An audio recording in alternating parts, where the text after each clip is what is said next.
Hey, everybody, it's Eddie from Tokyo. This is your cryptocurrency update from Japan.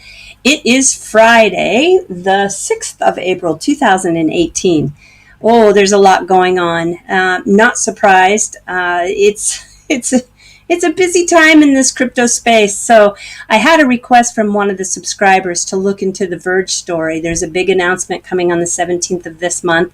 And I did. I went down some rabbit holes, not one, not two, but three. And I found some interesting information that might have something to do with what they're going to announce. But first, I want to take a look at this story here. This story is about MONEX. MONEX is the fifth largest trading company in Japan, and they are going to take over Coincheck. I wish them all the best. I don't want to see any exchange fail. They have a lot of competition. There's 16 exchanges in Japan, so they're going to have to work really hard at coming back to their former glory. In the exchange operator is expected to receive an injection of several billion yen, which is 1 billion yen equals about 9 million yen. So that's just under 30 million US dollars. And while MONEX will take a majority stake. Yeah, so this is, I think this is good news. This is a happy ending to a really bad story. And let's just never forget that the hot wallets for storage are super dangerous. Okay, so next. This is a small story, but it actually is big if you understand the art world in terms of the big space. This is the world's first ever anime blockchain Crypto-Collectibles website that will allow you to buy artwork, animation artwork that is guaranteed to be authentic. And that's a big deal because in the art space, not just originals, but there is a huge art market for limited edition prints that are signed and numbered. And if you remember, maybe you do, maybe you don't, but I really do because I was in this space back in the late 90s, early 2000s. And look at this, check this out. I found an archived article from San Francisco back in 1995, and it talks about when a whole bunch of fake Dolly prints were found. Dolly is the artist that had that really fun mustache that came out here like that. This particular art company was located, I think they were selling the art in Hawaii. And this was a big deal because what they would do in that time is they would take the original and then they would pull silkscreen prints to make a series of maybe 100 or 200 prints, and then they would fake the signature of the artist and put a number like this is number 5 of 200, and then they would sell these prints for $1,000 or up to $8,000 for just one fake paper print. So the documentation was never able to be validated, and so many people were totally ripped off. And if I go back a little bit further into the archives, I can find a New York Times article back from 1987. It's wild, isn't it? It's just wild. I can get into a story that was actually first on the internet in 1987. But here, I remember this one too. Artists like Salvador Dali, which we just talked about, Marc Chagall, Jean Miro, these also were two artists that were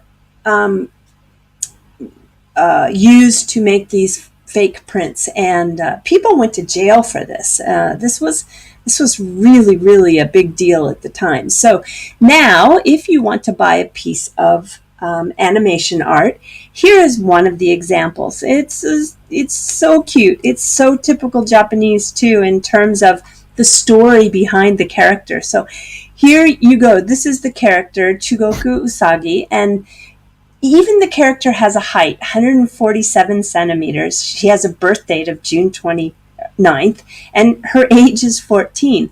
She has a personality. She's quiet, a loner, but possesses tremendous inner strength as the daughter of a famous local shrine, carries a toy rabbit plush called Inaba to help her control her emotions. I just love it. Her life goal, she wants to create a world where people of different superpowers and skills can live in harmony.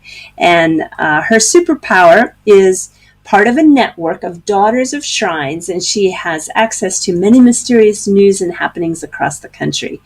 And she even has a killer move. She can melt clothes into sand with her magical gaze and concentration.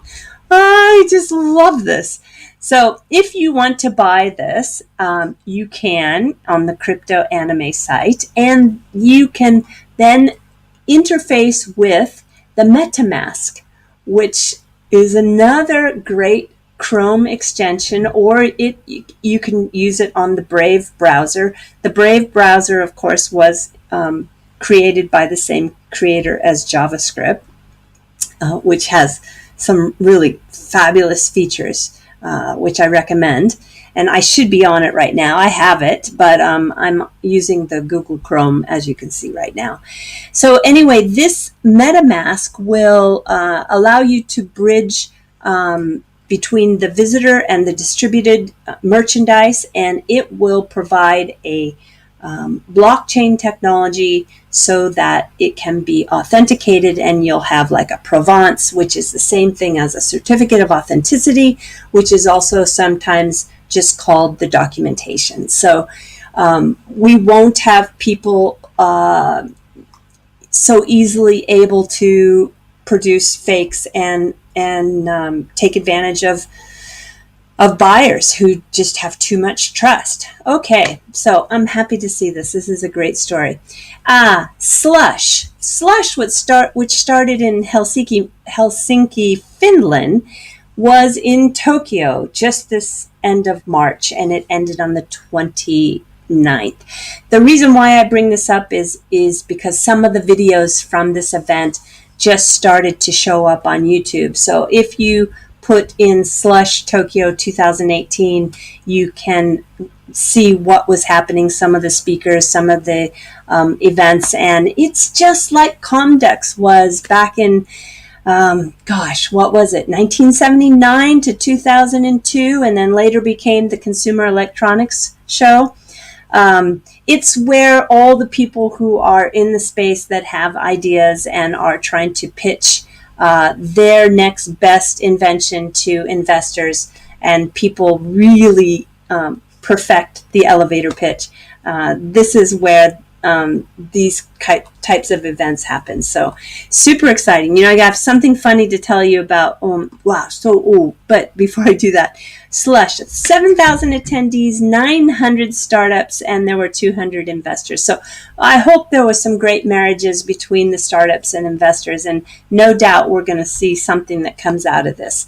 So have fun on YouTube looking at the videos. I looked at many actually, and they're all kind of fun. Okay, I have a fun story. Comdex, back in 1980, I went to Comdex with my dad, and at that time Las Vegas didn't have enough hotel rooms, and typical of my dad, he just said, we don't need to book in advance. When we get there, we'll find something. So we got there. There was nothing.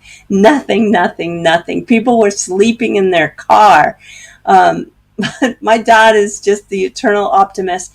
We drove north towards downtown, which in those days you didn't even want to go downtown. The Golden Nugget was there from its heyday, but everything else was really seedy. So halfway between downtown and the Strip, we found this little place on the right-hand side, and it still had its vacancy sign up. So we thought, okay, let's give it a try.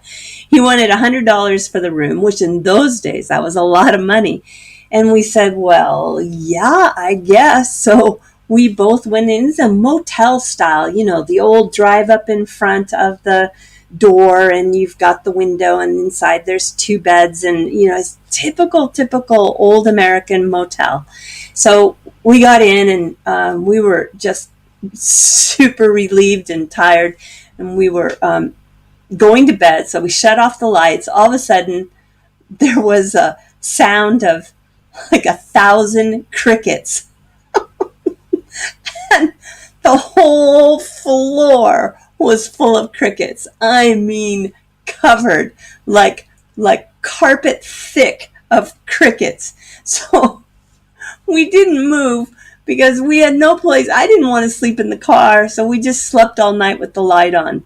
Yeah, true story. One of the worst nights I've ever spent in a motel. Oh, okay. So, okay, the rabbit hole.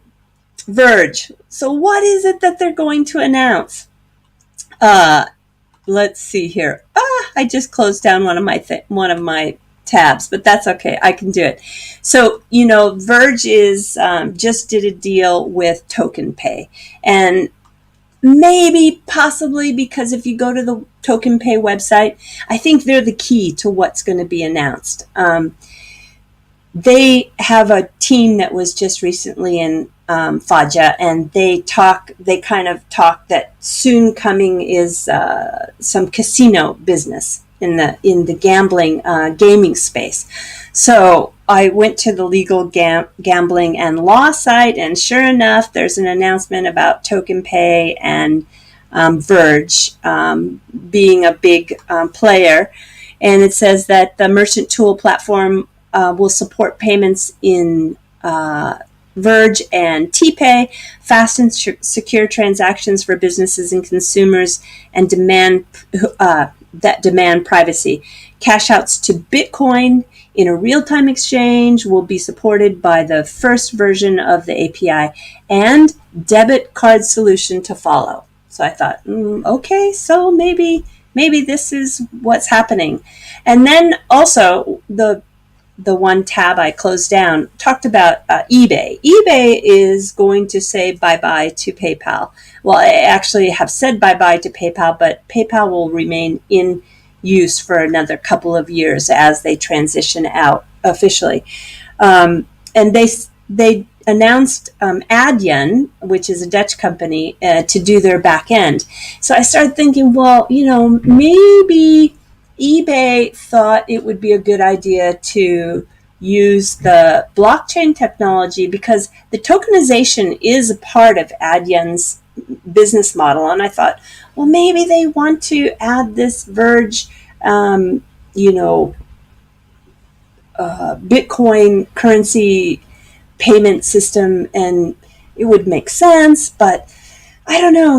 The whole thing about Verge and TokenPay is that they have the anonymity factor, and the so I think that maybe that's not exactly where they're going with their announcement. So I did find something that's been up for about 4 months actually, and it's kind of an outline of the to-do list or the mapping of TokenPay. And as you can see, TokenPay is owned and licensed bank that handles all types of transactions, okay? And then they can bring you down to a private exchange where the full liquidity supports crypto and multi-currency assets. And then you can see, did I say that right up above, the TokenPay bank? Okay, yeah. And then the blockchain technology is in this part of the workflow, and it's secure, and it has a digital token technology that drives the banking and platform payment system. And then you can use it in a corporate sense with merchants, or you can do a P2P where you have the P2P crypto payment transfers that are secure and physical and virtual. And here's that international debit card again. So I thought, and if you see down below, they talk about the international debit card, and I keep seeing this international debit card. And then when we come down here, we are just in the end of Q1 2018, and they completed their token sale, and they add TokenPay to the stock exchange. And then here's something: TokenPay to Apple iOS mobile wallet. I'm not so sure if that's maybe the announcement, or possibly if we look at the beginning of 2018 Q2, it's the TokenPay site is launched for commercial use. Okay. And complete acquisition of the partnership from the bank. Aha! And a P2P multi-screen payment platform. So I poked around on the website and I saw that the CEO, Derek, was recently in Switzerland. Here he is in actually a Zurich photograph, but he had, in Austria when he did a deal with 1,300 tobacco shops. But he was in Zurich meetings, as he says there. And I started to think, well, maybe he's got something going with a Swiss bank with the debit card, which is going to be used on the gaming platform. Maybe. Too many rabbit holes. I don't know. And I don't want to start any rumors because I don't know. But it's kind of fun to try and figure out what it is they're going to announce. No doubt the clues are out here. If we just knew how to put the pieces of the puzzle together, I think the clues are here. But I think we're going to just have to wait. But I'm really happy to wait because I have a feeling that it's going to be really incredible for the cryptocurrency space. And we'll see a little bit of a boost from it, no doubt. So I don't know. I'll put the links to all these stories in the comment section down below. So if you want to go down any of these rabbit holes to try to figure out what's going on, feel free and let me know what you find out. So all I guess I said is, or all I can say is I had fun trying to find out, but I really don't know. Okay, everybody, that's it from Tokyo, and please take care, and sayonara for now. Bye-bye.